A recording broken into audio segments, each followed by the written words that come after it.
साथियों, शिक्षक भर्ती विवाद के बारे में आप लोगों ने सुन ही लिया होगा। तो इस दुखद सूचना के बीच में जरा हम बात कर लेते हैं कि आखिरकार ये पूरा मुद्दा क्या है। देखो भाई, दिसंबर 2018 में एक वैकेंसी आई थी और ये जो वैकेंसी थी, ये थी शिक्षक भर्ती के लिए। 69,000 पदों पर ये वैकेंसी आई।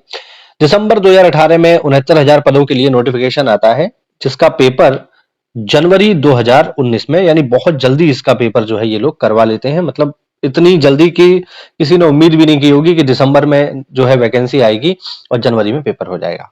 ठीक है।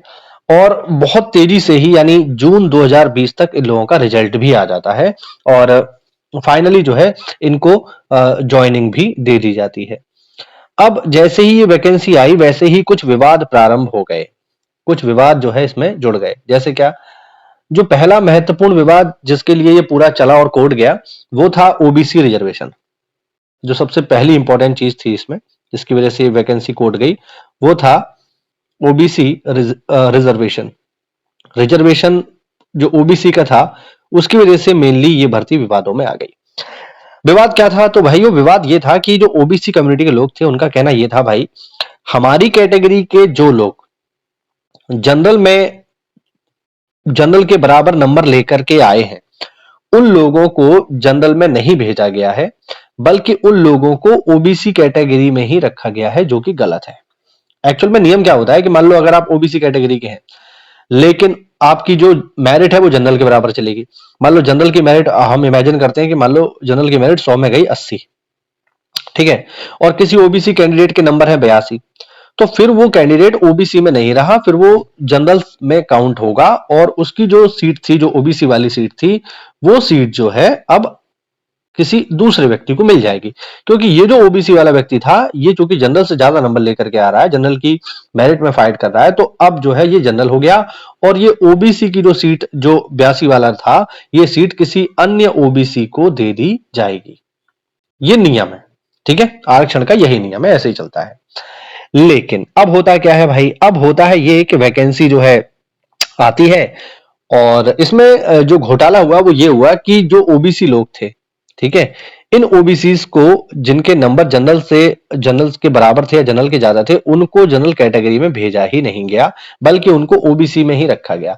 अब जब ओबीसी में रखा गया, तो जो अन्य ओबीसी को इसकी जगह आना था, जो जनरल में जाने के बाद सीटें बचती हैं, उनको वैकेंसी नहीं मिली। इसी आधार पर ये लोग जो ओबीसी कैटेगरी के थे, ये लोग चले गए कोर्ट, और कोर्ट में जाने के बाद इन्होंने लंबी लड़ाई लड़ी, ये तो भैया हमें मानना पड़ेगा। और करीब करीब इन्होंने जो है 600 दिन तक धरना दिया। ये भी देखिए, संघर्ष तो भाई है, ये तो हम मानना पड़ेगा। 600 दिन जो है इन्होंने धरना दिया और कोर्ट भी गए ये लोग। हाई कोर्ट की पहले सिंगल बेंच में गए और फिर सिंगल बेंच से डबल बेंच में गए, यानी एक बहुत लंबा संघर्ष जो है इन लोगों ने यहां पर किया। और फाइनली जो है डबल बेंच का फैसला आया और कोर्ट ने ये माना कि हाँ भैया, इसमें जो है ओबीसी को जो रिजर्वेशन का लाभ मिलना चाहिए था, वो प्रॉपर नहीं मिला है, और इसलिए अब जो है इनको दोबारा से मेरिट बनाई जाए। दोबारा से जो है मेरिट हम डिक्लेयर करेंगे, मतलब सरकार को आदेश दिया कि आप दोबारा मेरिट बनाइए। और देखिए, दोबारा मेरिट बनने का सीधा सा मतलब यहां पर मैं आपको क्लियर कर दूं, ये है कि भाई अगर दोबारा मेरिट बनती है तो जनरल कैटेगरी के लोग, ऑब्वियस बात है, बाहर हो जाएंगे। ठीक, और मैं आपको बता दूं, केवल जनरल कैटेगरी के ही बाहर होंगे, बाकी ना तो कोई ओबीसी वाला बाहर होने वाला है इससे, ना ही कोई एससी वाला और ना ही कोई एसटी वाला, ये कोई भी बाहर नहीं होने वाले। केवल और केवल कौन बाहर होंगे? जनरल बाहर होगा। जनरल में भी किसके बाहर होने के चांस सबसे ज्यादा हैं, ये आप समझ लो। तो भाई जनरल में भी उस व्यक्ति के बाहर होने के चांस सबसे ज्यादा है जिसकी जो किनारे पर है, बात समझ रहे हैं, यानी जो किनारे पर पास हुआ। ठीक है, जो जब इसका रिजल्ट आया था, तो जो मेरिट गई थी, और मुझे एक्चुअल में मेरिट तो अभी पता नहीं है कितनी गई थी, ठीक है, तो वो सभी लोग जो किनारे पे पास हुए थे, उनके अब यहां पर बाहर होने के चांस बन रहे हैं। और ये देखिए, कड़वा सत्य है, आप इसको स्वीकार करें तब भी, ना स्वीकार करें तब भी, लेकिन ये स्थिति है। जनरल कैटेगरी के वो सभी लोग जिनके जो किनारे पर बिल्कुल नौकरी पाए हैं, मान लो, जैसे मुझे पता नहीं है, बस अंदाजा लगा रहा हूं, मान लो मेरिट गई 100 में 80 और मान लो किसी के जो है 80.5 नंबर है, या 80 ही नंबर है, 80.01 है या 80.1 है, तो इन लोगों के बाहर होने के चांस यहां पर बन रहे हैं। ये लोग बाहर हो सकते हैं, इसकी प्रबल संभावना है। ठीक है, कितने लोग बाहर होंगे, तो जैसे जो है एक आइडिया जो लगाया जा रहा है वो ये कि जैसे ओबीसी वालों का कहना है कि करीब करीब 6800 पोस्ट ऐसी हैं जो भरी जानी चाहिए थी ओबीसी से जनरल में जो लोग चले गए उनके लिए, है ना। बट इन इन लोगों को चूंकि ओबीसी में ही काउंट किया गया, इस वजह से ये सीटें किसको मिल गई, ये सीटें जनरल को मिल गई। तो इन लोगों का कहना था कि भाई 6800 तो कम से कम है ही, ठीक है, कम से कम 6800 तो है ही। लेकिन अब मुझे लगता है कि ये मामला 6800 तक रहेगा। इसमें अब क्या होगा, अब इसमें जब रीमेरिट आएगी, ठीक है, जब इसमें रीमेरिट आएगी तो रीमेरिट में ये देखा जाएगा भाई कितने ऐसे लोग हैं ओबीसी कैटेगरी के, और ना केवल ओबीसी बल्कि एससी और एसटी भी मुझे लगता है इसमें बिल्कुल कैलकुलेट करे जाएंगे।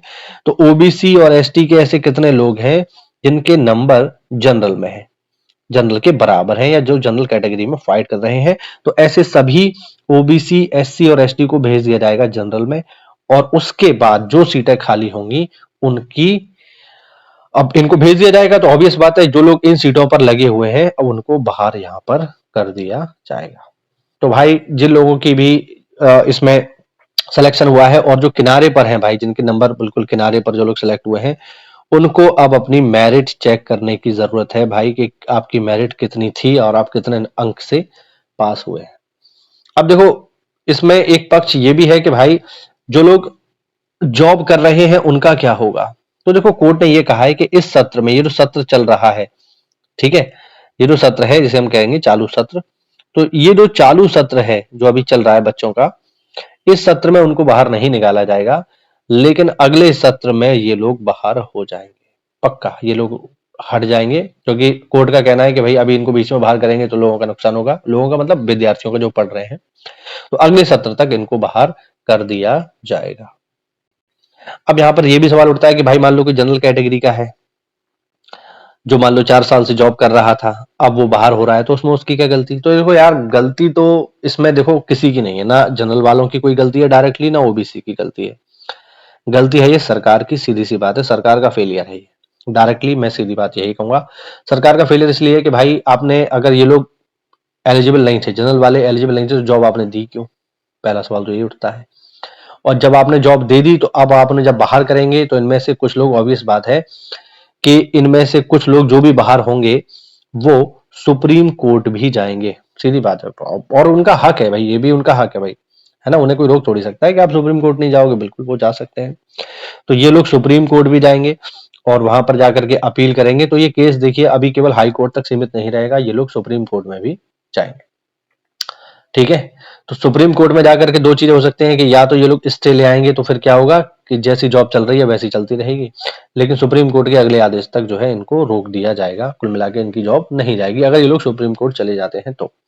और अगर सुप्रीम कोर्ट से भी यही आया कि नहीं, जो हाई कोर्ट ने दिया है फैसला उसी को जो है रखा जाए, बरकरार रखा जाए, तो फिर 100% लोग बाहर होंगे। तो बाहर कौन होंगे, तो बाहर होंगे भाई जनरल वाले।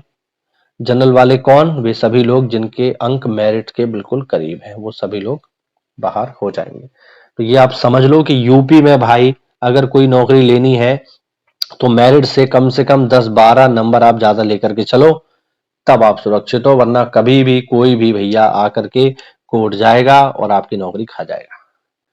तो ये जो है एक गंभीर समस्या है भाई। और मुझे तो देखिए मेरा इसमें व्यक्तिगत मत क्या है, तो यार मेरा तो व्यक्तिगत मत, मैं इसमें कुछ भी नहीं कह सकता, क्योंकि अगर मैं मान लीजिए ओबीसी के बारे में कहता हूं कि नहीं भाई ओबीसी को हक मिलेगा तो जनरल वाले बुरा मानेंगे, और मैं कहूंगा कि नहीं भाई जनरल वाले की नौकरी मत दो तो ओबीसी वाले बुरा मानेंगे, इसीलिए मेरा इसमें कोई मत नहीं है। ठीक है, कोर्ट ने जो फैसला दिया है हमें उसका सम्मान करना चाहिए, क्योंकि कोर्ट ने अगर कुछ बोला है तो बहुत सोच समझ के ही बोला है, वो हमसे ज्यादा होशियार है, और हमें कोर्ट के आदेशों का पालन करना चाहिए। हम तो ये मानते हैं भाई, संविधान हम लोग पढ़ते हैं, संविधान पढ़ाते हैं, तो जो कोर्ट आदेश दे रहा है उसके आदेशों का पालन हमें करना चाहिए। अगर जनरल कैटेगरी के कुछ लोग इस फैसले से असंतुष्ट हैं और खुद सरकार भी, तो निश्चित रूप से उन्हें सुप्रीम कोर्ट का रुख करना चाहिए, उनका अधिकार है। ठीक है, तो ये पूरा मुद्दा है, तो निश्चित रूप से कुछ ना कुछ लोग इसमें बाहर होंगे। तो ये मुद्दा है भाई, देख लो सारा का सारा ये क्या जो है रायता फैला हुआ है।